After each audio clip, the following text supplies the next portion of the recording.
15. प्रयत्न सोडून देण्याची इच्छा कशी नाकारायची. आपण जे काही शिकलो त्याचं पुनरावलोकन करूया. आपण इच्छाशक्ती आणि प्रेरणा याविषयी चर्चा केली. त्या दोन्हीचं काम कसं चालतं आणि त्यावर का विसंबून राहता येत नाही हेही आपण शिकलो. स्वयंशिस्तीबद्दल आपण माहिती घेतली. मानसिक कणखरपणावर प्रभुत्व मिळवायचं असेल तर आपल्याकडे स्वयंशिस्त असावी लागते हे शिकलो. स्वयंशिस्त विकसित करण्याचे काही मार्गही आपण बघितले. पुस्तकाच्या या भागात आपण या सर्व संकल्पना एकत्रित करून त्यांचा तार्किक निष्कर्ष काढणार आहोत. मानसिक कणखरपणाचा मुख्य पैलू म्हणजे संकटांचा, आव्हानांचा सामना करण्याची आपली क्षमता. प्रयत्न सोडून न देणं किंवा चिकाटीने प्रयत्न करत राहणं याचा यामध्ये समावेश आहे. कितीही संकट आली तरी आपल्या भावनांना आवर घालून आपल्या योजनेप्रमाणे काम करत राहणं याचा यामध्ये समावेश असतो. प्रतिकूल परिस्थितीमध्ये हार मानण्यास नकार देणं, आपला मानसिक कणखरपणा टिकवून ठेवणं खरंच खूप अवघड असतं. आपली नोकरी गेली किंवा आपल्याला घटस्फोटाला सामोरं जावं लागलं किंवा आपल्या आप्तजनांपैकी कोणाचं निधन झालं, अशा कठीण परिस्थितीमध्ये कणखरपणा टिकवणं खरंच खूप अवघड असतं. इतकी कठीण परिस्थिती क्वचित कधीतरी उद्भवते, पण दैनंदिन जीवनात मानसिक कणखरता टिकवण्याची सवय असेल तर अशा परिस्थितीला तोंड देणं त्या मानाने सोपं जातं. जेव्हा रोजच्या आयुष्यात आपल्याला छोट्या छोट्या संकटांचा सामना करावा लागत असतो तेव्हा मानसिक कणखरपणा टिकवून ठेवण्याची सवय मनाला लागते. खरं तर अशा कमी महत्त्वाच्या परिस्थितींचा सामना करत असतानाच मानसिक कणखरपणा कसा जोपासावा त्याचा सराव होतो आणि त्याचा फायदाही लक्षात येतो. उदाहरणार्थ, तुम्ही सकस आहार घेण्याचा प्रयत्न करत आहात. एखाद्या दिवशी असं काहीतरी होतं की तो संपूर्ण दिवस जंक फूड खाण्यात, आईस्क्रीम आणि चॉकलेट खाण्यामध्ये जातो. तुम्ही स्वतःवरच नाराज होता. तुमच्या आतला टीकाकार लगेच टीका करायला लागतो. म्हणतो, बघ, तुला आधी सांगितलं होतं की तू जंक फूड सोडू शकत नाहीस, तू स्वतःचा मोह आवरू शकत नाहीस. सकस आहार घेण्याचे प्रयत्न आता सोडून दे, ये तुम्हारे बस की बात नाही. पण तुम्ही मनाने कणखर असाल तर ते ऐकणार नाही. आतल्या टीकाकाराला ठणकावून सांगाल, त्या दिवशी जे झालं ते झालं, ती तात्पुरती माघार होती. एखाद दिवशी जमलं नाही ना म्हणून आपलं सकस आहार घेण्याचे प्रयत्न मुळीच सोडणार नाही आणि पुन्हा आपला सकस आहार सुरू कराल. असे छोटे छोटे अनुभव आपल्याला दररोज येत असतात. घरी, ऑफिसमध्ये, मित्रांच्या तसंच कुटुंबियांच्या सहवासात असे अनुभव येत असतात. अशा ठिकाणी मानसिक कणखरतेचा सगळ्यात जास्त उपयोग होतो. आपण हार का मानतो याविषयी खोलवर चर्चा करूया.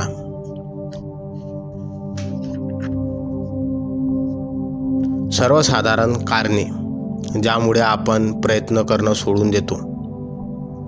मी पळकुटा आहे असं म्हणायला आपल्याला आवडत नाही, पण प्रत्येकाच्या आयुष्यात कधी ना कधीतरी अशी वेळ आलेली असते. काही अडचणींमुळे आपण आपलं ध्येय सोडून दिलेलं असतं, प्रयत्न सोडून दिलेले असतात, माघार घेतलेली असते, चिकाटीने प्रयत्न करत राहण्याची आपली इच्छा मावळलेली असते. इथे महत्त्वाचा प्रश्न उपस्थित होतो की त्यावेळी आपण असं का केलं. त्यामागचं कारण समजून घेणं फार महत्त्वाचं आहे. पुन्हा तसं होऊ नये म्हणून काय करायला पाहिजे ते त्यामुळे कळतं. त्यासाठी चांगल्या सवयी विकसित करता येतात. आपल्या दिनक्रमामध्ये काही बदल घडवायचा असेल तर तो घडवता येतो. काही नवीन शिक्षण घ्यावं लागणार असेल तर ते घेता येतं. एकूणच त्या दृष्टीने आपल्यामध्ये सुधारणा घडवता येते. त्यामुळे माघार घेण्याची प्रवृत्ती कमी होते. खालील 5 कारणांमुळे बहुतेक लोक अडचणींचा सामना करताना माघार घेतात. 1. आपण आपल्या वचनबद्धतेची जबाबदारी स्वीकारत नाही. तुम्ही कधी असं ध्येय डोळ्यांसमोर ठेवलं आहे का की जे तुमच्यासाठी फारच महत्त्वाचं नाही? ध्येय निश्चित केलंय पण त्यासाठी गांभीर्याने प्रयत्न केले नाहीत. माझ्या बाबतीत असं बऱ्याच वेळा घडलंय. काहीतरी ध्येय निश्चित केलं आहे पण एखादी समस्या आली की सोडून दिलं. असं कधी घडलं जेव्हा आपण त्याची प्रामाणिकपणे जबाबदारी स्वीकारत नाही तेव्हा. एखादं ध्येय निश्चित केलं की त्यासाठी संपूर्णपणे वचनबद्धता राखा असं मी सुचवत नाहीये. उलट मी असं सांगेन की एखादे ध्येय तुम्ही निश्चित केलंय पण त्यापासून दीर्घकालीन लाभ होणार नाही असं नंतर लक्षात आलं, अशा वेळी ते सोडून देणं शहाणपणाचं असतं. पण एखादी गोष्ट साध्य करण्यासाठी चिकाटीने प्रयत्न करत राहायचे असतील तर त्यापासून मिळणारा लाभसुद्धा तुमच्या अपेक्षेप्रमाणे असायला हवा. तरच त्यासाठी स्वतःहून कष्ट करावेत, जबाबदारी स्वीकारावी असं वाटेल. 2. आपण प्रलोभनांना लगेच बळी पडतो. आपल्याला चांगल्या सवयी अशा असतात तशाच वाईट सवयीसुद्धा असतात. मोहाला किंवा आपल्या इच्छांना बळी पडणं ही अशी एक वाईट सवय आहे. आपल्याला एखादी तीव्र इच्छा आपण आवरू शकत नाही. जितक्या जास्त वेळा आपण मोहाला बळी पडू तितकी जास्त ही सवय मजबूत होत जाते. त्यामुळे प्रतिकूल परिस्थितीमध्ये चिकाटीने प्रयत्न करण्याऐवजी माघार घेण्याची इच्छा होते. उदाहरणार्थ, आपण हेल्दी डाएट करायचं ठरवलं आहे. अशा वेळी जंक फूड खाण्याची तीव्र इच्छा होते. केकचा एकच तुकडा खाऊया किंवा अगदी थोडंसं आईस्क्रीम खाऊया, त्यामुळे फार काही नुकसान होणार नाही असा विचार करून ते खाल्लं जातं. आपण आपल्या मनाला अशी छोटी छोटी मुभा देणं सुरू ठरतो. असं सतत केल्यामुळे प्रलोभनांना बळी पडण्याची सवय लागते. या उलट अशा प्रलोभनांना नकार देता आलं पाहिजे असं प्रशिक्षण मनाला द्या. त्यामुळे आपल्या मनाला थोडीशी नाराजी, गैरसोय सहन करण्याची सवय होते. त्यामुळे पहिल्याच प्रलोभनाला लगेच बळी पडण्याची प्रवृत्ती कमी होते. 3. आपलं लक्ष अगदी सहजपणे विचलित होतं. आपलं मन नेहमी सोप्या मार्गाच्या शोधात असतं. ते अगदी नैसर्गिक आहे. आपल्याला हवी असलेली गोष्ट साध्य करण्यासाठी जरुरीपेक्षा जास्त कष्ट करायचे. त्यासाठी जरुरीपेक्षा जास्त ताण का घ्यायचा?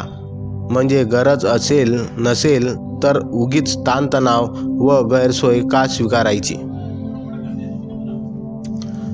असा विचार मनात येणं हे सुद्धा अगदी नैसर्गिक आहे.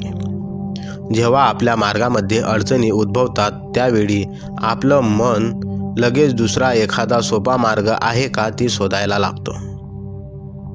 अशा वेळी आपलं लक्ष वेधून घेणारे अनेक मार्ग दिसू लागतात. त्या आपलं लक्ष सहज विचलित करतात. सोशल मीडिया, नेटफ्लिक्स, आपला फोन, वेगवेगळे छंद हे त्याचंच उदाहरण आहे. एवढेच नव्हे तर दुसऱ्या एखाद्या सोप्या ध्येयाकडेही आपलं लक्ष वेधलं जातं. आपण हाती असलेल्या कार्यामध्ये काही समस्या निर्माण होतात. अशा वेळी आपलं लक्ष दुसरीकडे वेधलं जाण्याची, विचलित होण्याची शक्यता अधिक असते. आपण अशी कृती करण्याकडे ओढले जातो ज्यामध्ये कष्ट आणि गुंतागुंत कमी आहे. पण आपण प्रलोभनाकडे दुर्लक्ष करण्याचं प्रशिक्षण आपल्या स्वतःला देऊ शकतो ही अतिशय चांगली गोष्ट आहे.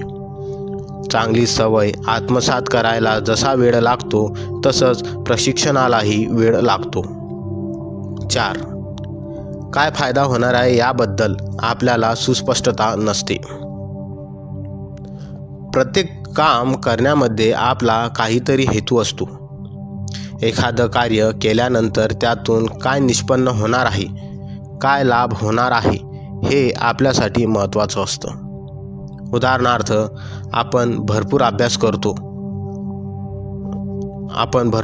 करतो का? तर कॉलेजमध्ये चांगले मार्क्स मिळावेत म्हणून. चांगले मार्क्स मिळाले तर काय होणार आहे? उत्तम नोकरी मिळणार आहे, भरपूर पैसे कमवण्याची संधी मिळणार आहे. आपण जंक फूड खायला नकार दिला तर काय होणार आहे? आपलं आरोग्य चांगलं राहणार आहे, आपलं वजन आटोक्यात राहणार आहे. एखादा नातेसंबंध दृढ करण्यासाठी आपण वेळ, कष्ट आणि भावनांची गुंतवणूक करतो का? त्यामुळे आयुष्यभरासाठी आपल्याला एक चांगला जोडीदार मिळणार असतो. आपल्याला जो लाभ होणार आहे त्याबद्दल जर स्पष्टता असेल तर आनंदाने कष्ट करण्याची आपली तयारी असते.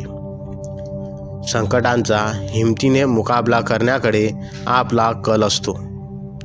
पण एवढे कष्ट केल्यानंतर आपल्याला काय लाभ होणार आहे हेच जर माहिती नसेल तर मनुष्य कष्ट का करेल? जे काम सोडून देण्याकडेच त्याचा कल राहील.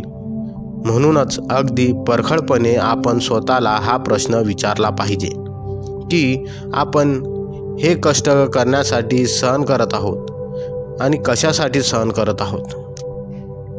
आपण हे कष्ट का करत आहोत त्या पाठीमागचं कारण अगदी स्पष्टपणे आपल्याला माहिती असायला हवं. तसं असेल तरच आपण आनंदाने कष्ट करतो. ही जाणीव असेल तर एखादी अडचण उद्भवल्यास प्रयत्न सोडून देण्याच्या मनोवृत्तीलाही विरोध करता येतो. 5. अनाठायी आशावाद जोपासणे. आशावादी असणं केव्हाही चांगलंच आहे.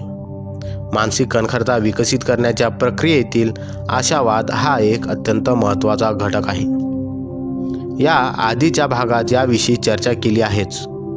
पण हा आशावाद व्यवहार्य आणि जागरूक किंवा सावध असायला हवं. आपण अत्याधिक आशावादी असलो तर आपल्या मार्गात येणाऱ्या अडचणी आणि आव्हानांचा अंदाज लावण्यात अपयशी ठरतो. आपल्याला त्या जाणवत नाहीत किंवा दिसत नाहीत. म्हणूनच त्यांचा योग्य पद्धतीने मुकाबला करण्याची आपली तयारीच असली पाहिजे. परिणामी आपलं मनोधैर्य खचतं आणि नैराश्य येतं आणि आपण आपले प्रयत्न सोडून देतो. आपल्या कार्यामध्ये येणाऱ्या अडचणी आणि समस्यांचा सुरुवातीपासूनच अंदाज लावणं कठीण आहे. अगदी 100% आपण हा अंदाज बांधू शकत नाही. तरीसुद्धा आपल्या कामांमध्ये काही अचानक अडचण येऊ शकतात असं मनाला प्रशिक्षित करावं लागतं. त्यासाठी मनाला तयार करावं लागतं. आपली चिकाटी कायम राहण्यास त्यामुळे मदत होते.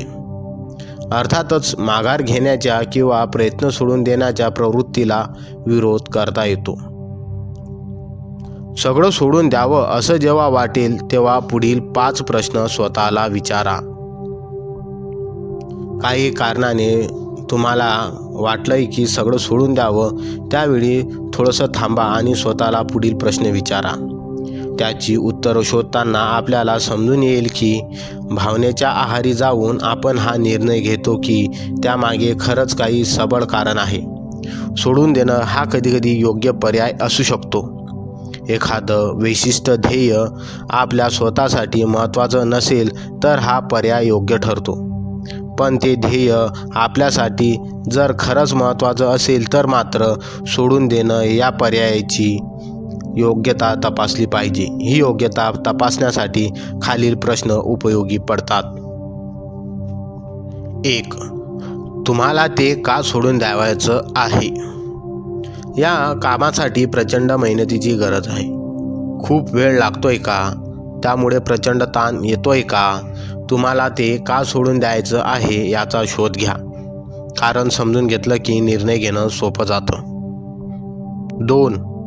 यातून मिळणारा लाभ हा आपल्या मेहनतीची पुरेपूर भरपाई करणारा आहे का? आपण एखाद्या गोष्टीसाठी प्रचंड मेहनत घेणार असू तर त्यानंतर मिळणारा लाभसुद्धा तितकाच मौल्यवान असला पाहिजे. असं नसेल तर या कष्टांचा काय उपयोग? पण मिळणारा लाभ जर खरोखरच मौल्यवान असेल तर हा प्रश्न आपल्याला त्याची आठवण करून देतो. 3. तुमचा उद्देश किंवा हेतू काय आहे? एखादी गोष्ट आपल्यासाठी का महत्त्वाची आहे हेच आपण विसरून जातो. काहीतरी विशिष्ट हेतू ठेवून आपण एखाद्या कार्याला सुरुवात करतो. या प्रक्रियेतच आपण इतके बुडून जातो की मूळ हेतू बाजूला राहतो. हा प्रश्न विचारल्यामुळे आपला मूळ हेतू पडताळून पाहण्याची संधी मिळते. अजूनही तो तितकाच महत्त्वाचा असेल तर आपण आपलं कार्य चालू ठेवू शकतो. पण तसं नसेल तर अगदी आत्मविश्वासाने व कोणत्याही प्रकारची अपराधी भावना मनात न ठेवता आपण ते काम थांबवू शकतो. 4. तुम्हाला हार मानण्याचा मोह का होतो आहे? तुमचा संकल्प कमकुवत आहे का? की आता तुमचा दृष्टिकोन बदलला आहे? मी जेव्हा पहिली वेबसाईट डिझाईन करायला शिकलो त्यावेळी त्या संदर्भातील सर्व गोष्टी शिकण्यासाठी मी उत्सुक होतो. पण नंतर माझा दृष्टिकोन बदलला. आपल्या स्वतःच्या वेबसाईटमध्ये अधिकाधिक सुधारणा करावी जेणेकरून लोकांना ती आवडेल असं मला वाटू लागलं. जास्तीत जास्त लोकांनी आपल्या वेबसाईटला भेट द्यावी आणि त्यांना ती आवडावी हाच माझा प्राधान्यक्रम राहिला. म्हणून मग वेबसाईट स्वतः तयार करणं, डिझाईन करणं मी सोडून दिलं. हे काम करण्यासाठी वेगळ्या व्यक्तीला नियुक्त केलं. वेबसाईट तयार करण्याचा कोड शिकण्याचं माझं ध्येय सोडून दिलं. या वेबसाईटमध्ये कोणकोणत्या गोष्टींचा अंतर्भाव असायला हवा यावर अधिक लक्ष दिलं. माझ्या दृष्टीने हे जास्त महत्त्वाचं आहे. एखादं काम सोडून देण्याचा मोह होत असेल तर हा महत्त्वाचा प्रश्न स्वतःला विचारा. आपला दृष्टिकोन बदललाय का? असं असेल तर सोडून देणं हाच योग्य पर्याय ठरतो. पण सोडून द्यायची ही इच्छा कमकुवतपणातून येत असेल तर वेगळा विचार करावा लागेल. नीट विचार करून स्वतःच्या कामाशी नव्याने वचनबद्धता ठेवावी लागते. 5. माघार घेण्याच्या निर्णयाबद्दल तुम्हाला पश्चाताप होईल का? हा प्रश्न विचारल्यामुळे आपण आपल्या घेतलेल्या निर्णयांबद्दल भविष्यात आपल्याला काय वाटते याचा अंदाज बांधता येतो. उदाहरणार्थ, समजा सुदृढ आरोग्यासाठी तुम्ही सकस आहार घ्यावयाचा प्रयत्न करताय. पण समजा सकस आहार घेणं सोडून दिलं. आज घेतलेल्या या निर्णयांबद्दल 1 वर्षानंतर तुम्हाला काय वाटेल? तुम्हाला अजिबात पश्चाताप होणार नाही का? का या निर्णयाबद्दल तुम्ही स्वतःला दोष द्याल? त्यावेळी जर तुम्हाला पश्चाताप होत असेल तर आज या निर्णयाचा पुन्हा एकदा विचार करा. माघार घेण्याऐवजी आपली वचनबद्धता अधिक दृढ करा. पुन्हा एकदा सांगतो, दीर्घकालीन फायदा होणार नसेल तर एकदा प्रकल्प, काम, ध्येय सोडून देण्यात चुकीचं काहीच नाही. उलट शहाणपणाचंच आहे. दीर्घकालीन लाभ होणार आहे तरीसुद्धा आपल्या मनात येते की आपण हे काम सोडून द्यावं तर मात्र या मागचा कारणांचा शोध घेतला पाहिजे. त्यासाठी वर सांगितलेल्या प्रश्नांची उत्तरं शोधा आणि योग्य तो निर्णय घ्या. स्वाध्याय 15. अशा एखाद्या व्यक्तीचा विचार करा ज्यांनी स्वतःच्या हिमतीवर, इच्छाशक्तीच्या जोरावर मोठ्या संकटांवर मात केली आहे. ही व्यक्ती म्हणजे तुमचा एखादा मित्र असेल किंवा कुटुंबातील सदस्य असेल किंवा एखादी सुप्रसिद्ध व्यक्ती असेल ज्यांना तुम्ही प्रत्यक्ष भेटलाही नसाल. उदाहरणार्थ, माझा एक मित्र आहे. त्याची तब्येत फारशी चांगली नसते तरी त्याने एक मोठी कंपनी उभारली आहे. माझे एक नातेवाईक आहेत. त्यांनी अनेक वर्ष मोठ्या आर्थिक संकटाला तोंड दिलं. त्यातून ते यशस्वीपणे बाहेर पडले आणि आता ते आणि त्यांचे कुटुंबीय अतिशय आनंदात आणि सुखामध्ये जगत आहेत. सुप्रसिद्ध बास्केटबॉलपटू मायकल जॉर्डन याला त्यांच्या कॉलेजच्या संघातून काढून टाकण्यात आलं होतं. त्यानंतरही त्याने प्रयत्न सोडून दिले नाहीत. तर चिकाटीने प्रयत्न चालू ठेवले. आज तो सर्वोत्तम आणि लोकप्रिय खेळाडू आहे. या व्यक्तींनी घेतलेले कष्ट, त्यांना आलेले नैराश्य आणि त्यावर मात करून शेवटी मिळवलेलं यश या सगळ्यांचा नीट अभ्यास करा. कधीही स्वतःची तुलना या व्यक्तीशी करू नका. स्वतःची उन्नती करत असताना त्यांनी जी हिंमत दाखवली, जी लवचिकता दाखवली, त्याचा अभ्यास करा. आपण कोणत्या परिस्थितीतून माघार घेतली त्याचं वर्णन करा. आता आपण घेतलेल्या निर्णयांबद्दल तुम्हाला पश्चाताप वाटत असेल तर आता अशा 3 गोष्टी लिहून काढा ज्यामध्ये आपण त्या आदर्श व्यक्तीसारखी चिकाटी ठेवू शकतो, त्यांसारखी हिंमत दाखवू शकतो. यासाठी केवळ 15 मिनिटांचा वेळ पुरेसा आहे.